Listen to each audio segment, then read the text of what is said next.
Salut tout le monde et bienvenue. Aujourd'hui, on se fait quelques améliorations sur le 30 degrés nord, la Besta. Donc, on va faire un petit travail sur les amortisseurs parce que j'ai des problèmes de fuite là. On va changer les bouchons. J'ai aussi les petites coupelles en alu. Après, j'ai le béquet à l'arrière. Bon, ça c'est vraiment déco. Et les petites plaques aussi, pareil ici en carbone. Et on a pour finir les petites plaques de protection des triangles en carbone. Donc voilà les amortisseurs démontés. On voit bien que les bouchons fuient. J'en ai 3 sur 4 qui fuient plus ou moins. Donc sur une machine qui fait plus de 20 kg prête à rouler, évidemment les amortisseurs sont énormément sollicités. Alors j'ai déjà changé les ressorts pour les 8 avant, donc ça c'est bon parce que les ressorts d'origine étaient vraiment trop souples. Le ressort 8 avant, alors eux, franchement ils sont super, ils sont vraiment adaptés au poids de la machine. Donc quand j'ai fait mes amortisseurs la première fois, j'étais pas arrivé en fait à les faire correctement. En fait il y a tout le temps de l'air, on voit le piston là, hop, qui ressort tout seul. Donc ça veut dire qu'il y a de l'air. Bref, ça m'a gonflé. Donc je vais changer ces bouchons d'origine là qui sont pas terribles. Donc j'ai fait une petite commande chez Taylor RC. J'ai donc pris les bouchons d'amortisseur TLR. Ça coûte une petite fortune, ça c'est pas loin de 100 balles je crois les 4. Et j'ai pris aussi chez Taylor les bas d'amortisseur en alu. Pareil les 4. Allez, on va s'ouvrir ça. Bon, comme d'habitude chez Taylor RC, les pièces sont super bien finies, super jolies. Et donc les têtes, les bouchons. Donc là on a un petit joint et après on a une petite vis pour faire la purge d'air. Donc déjà je vais démonter et nettoyer ça correctement et après on fera l'installation des nouveaux bouchons.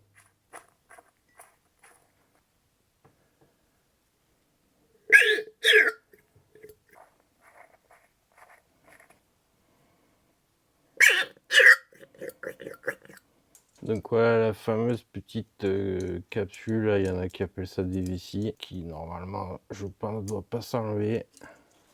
Voilà, ce qui est bizarre c'est elle est vachement rigide quoi. Donc voilà, j'ai nettoyé les 4 amortisseurs. J'ai nettoyé aussi les capsules hop, et j'ai compris pourquoi ça fuyait. En fait, il y a 3 capuchons là sur 4 qui sont cassés. Celui-là ça va, celui-là aussi il est pété. Donc ouais, bien de la merde leur truc là. Pour les bouchons donc Losi, j'ai vérifié, donc effectivement il n'y a pas besoin de capsule comme ça, c'est bien le joint donc qui fait et du coup il y a de l'huile jusqu'en haut. Donc il faut juste bien remplir les amortisseurs et faire le vide d'air donc par le petit trou. Et ensuite on a la mini vis qui vient boucher le trou. J'ai déjà rempli mes amortisseurs, il faut vraiment beaucoup remplir là, pas comme quand on met le capuchon.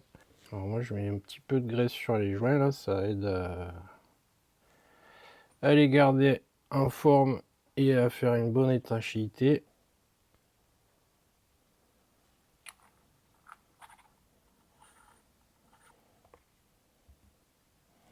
Donc là pas besoin de remonter le piston, c'est après vraiment avoir serré. Alors apparemment ce que j'ai vu c'est mieux pour ce système là, il est mieux pour l'étanchéité, c'est apparemment plus efficace. Voilà, bien serré. Et ensuite on va vider l'air. Bon, normalement il faut enlever ça là, c'est vrai que c'est chiant là pour. Mais bon, c'est hyper fragile ces trucs. La dernière fois que j'ai enlevé, j'ai tout pété. Donc voilà. On va remonter le piston doucement. Donc là il y a déjà de l'huile qui sort.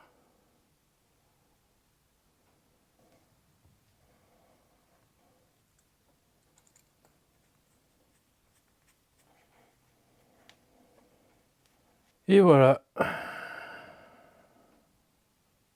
Donc on va faire le test du rebond.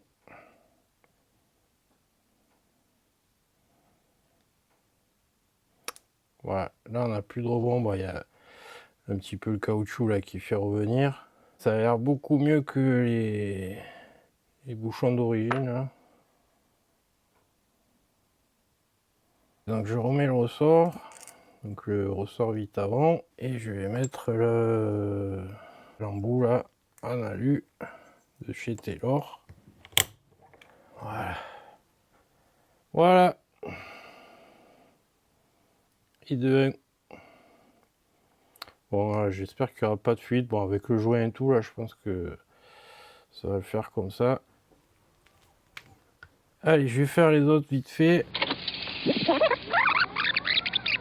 Voilà, j'ai les 4 amortisseurs de fait. On va pouvoir remonter ça sur la machine. Et ça, on va pouvoir le foutre à la poubelle, je crois. Donc voilà les quelques pièces à monter sur le 30 degrés nord. Donc j'ai commandé ça chez Taylor RC qui distribue Bonehead RC, et ça je sais pas trop qui fabrique. Allez, on va s'ouvrir ça vite fait.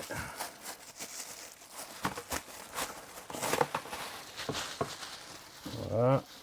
Donc ça vient ici simplement pour finir un peu l'arrière de la voiture, parce que c'est vrai qu'il y a ce gros trou là. J'ai pris aussi ça, donc Bonehead RC, c'est ils sont spécialisés dans la fabrication de pièces en carbone pour les grosses machines. C'est les petites plaques qui viennent ici. Bon, après c'est des belles pièces qui fabriquent le petit logo gravé là. C'est du carbone quand même assez résistant, fin mais résistant. C'est des belles pièces. Et j'ai aussi pris les petits garde-boue. Ça c'est un peu moins gadget, c'est un peu plus utile. Donc ça vient sur les triangles arrière. Bon, il y a un peu de bricole à faire, je sais pas trop comment je vais les fixer. Ça protège tout l'amortisseur et le cardan de toutes les projections de gravier, etc. Qu'avec cette machine, il y en a en quantité. Je vais faire l'installation de ça. Il y aura un peu de bricolage à faire. Donc j'ai percé un petit trou supplémentaire. Pour pouvoir me prendre là sur la charnière du porte-fusée. Ben, le carbone il est costaud, hein. Hop. Et là je vais percer le triangle pour mettre la vis comme ça. Je vais pas mettre celle-là parce que c'est beaucoup trop long là, et je mettrai peut-être aussi un écrou de l'autre côté. Voilà, j'ai raccourci les vis. Je vais percer ça. J'espère que ça va pas trop fragiliser le triangle.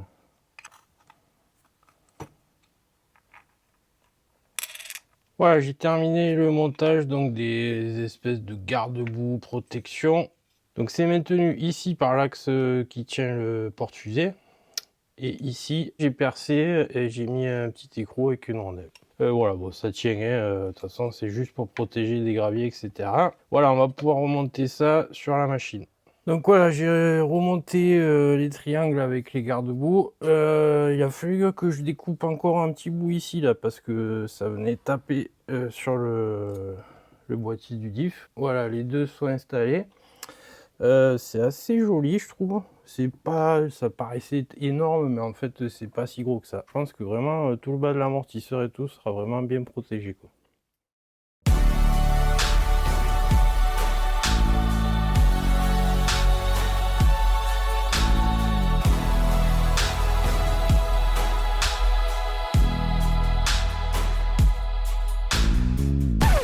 Donc voilà l'aileron. Bon, par contre c'est vraiment souple, hein, plastique là, je sais pas trop si ça va vraiment tenir, bref on verra ça.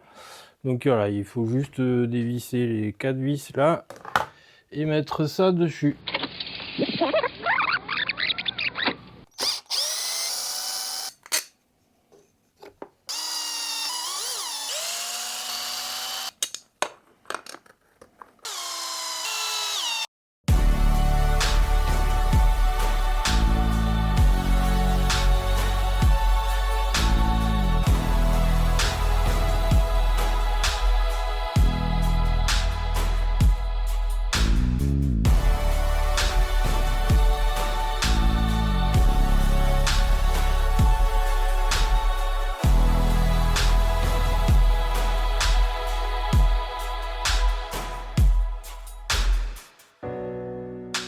Donc voilà pour l'installation donc de ces pièces d'amortisseur et de ces petites décos.